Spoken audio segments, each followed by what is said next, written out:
Assalamualaikum warahmatullahi wabarakatuh. Kami dari kelompok 1 mata kuliah Praktikum IPA DSD yang beranggotakan Saya Nopi Susilawati. Saya Yunika Rahmasari. saya Pepe Hendrianto. Saya M. Nijar Fauzan. Saya Siska Pitaloka. Saya Rival Kiana Majidah. Akan mempraktikkan beberapa kegiatan praktik di modul 1 yaitu tentang makhluk hidup. Di antaranya Kegiatan praktik 1 tentang Ciri-ciri makhluk hidup.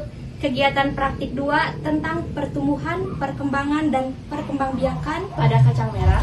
Kegiatan praktik 3 respirasi makhluk hidup. Sekian dan terima. Assalamualaikum warahmatullahi wabarakatuh.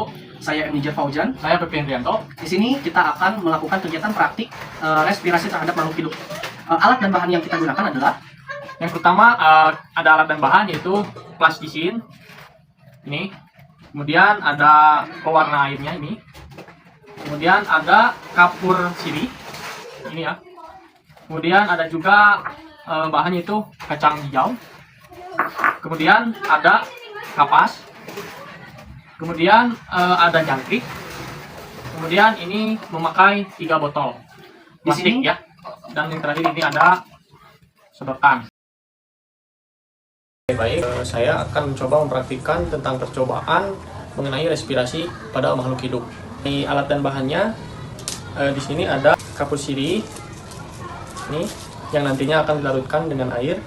Kemudian ada kapas. Kemudian ini saya menggunakan pewarna makanan. Kemudian ada botol plastik yang saya gunakan.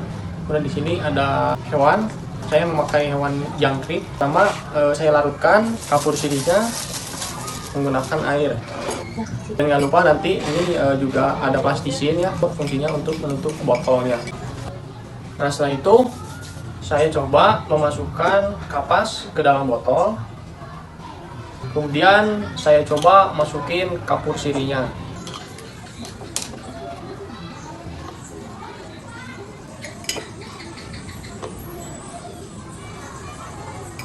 Oke, setelah itu saya masukin jangkrik, ini sekitar ada 5 ekor. Kemudian saya masukkan atau saya tutupi botolnya dengan plastisin tersebut. Kita tutupi serapat mungkin. Oke, saya kira cukup dan saya tambahkan sekarang untuk memasukkan cairan coklat ini atau pewarna makanan.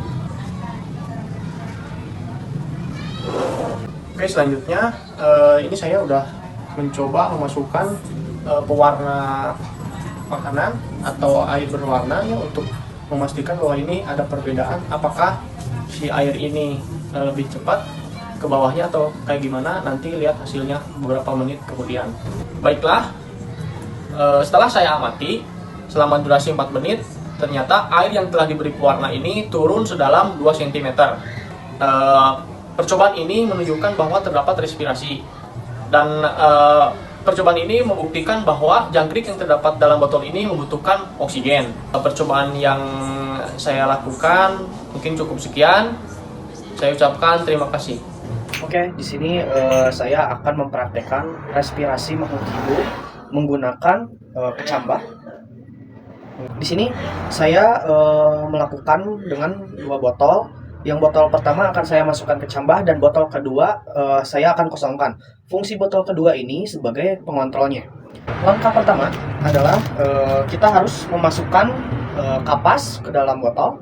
Setelah itu kita masukkan larutan kapur sirih ke dalam botol. Selanjutnya saya akan memasukkan kecambah pada salah satu botol. Ini sudah saya masukkan kecambah pada salah satu botol dan ini saya kosongkan sebagai pengontrolnya. Fungsi plastisin di sini adalah untuk mencegah udara masuk ke dalam botol dan botol tetap kedap udara. Setelah ditempelkan plastisin ke dalam sedotan, kita langsung tempelkan plastisin ke dalam botol. Selanjutnya kita akan menuangkan pewarna makanan.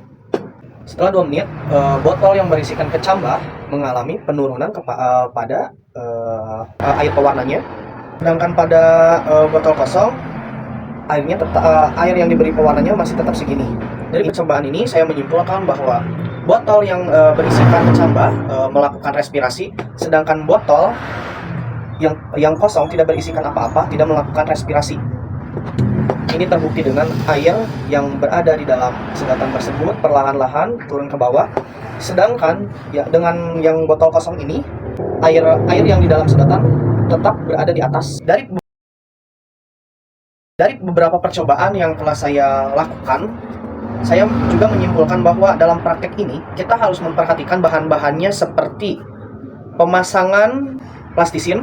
Pemasangan plastisin ini tidak boleh sampai ada yang terbuka atau bercelah, dikarenakan jika terbuka atau bercelah, pewarna ini akan langsung turun dikarenakan ada celah udara.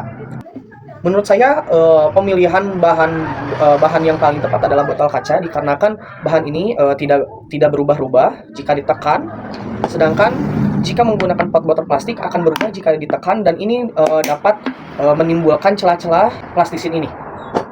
Sekian dari saya, terima kasih. Assalamualaikum warahmatullahi wabarakatuh.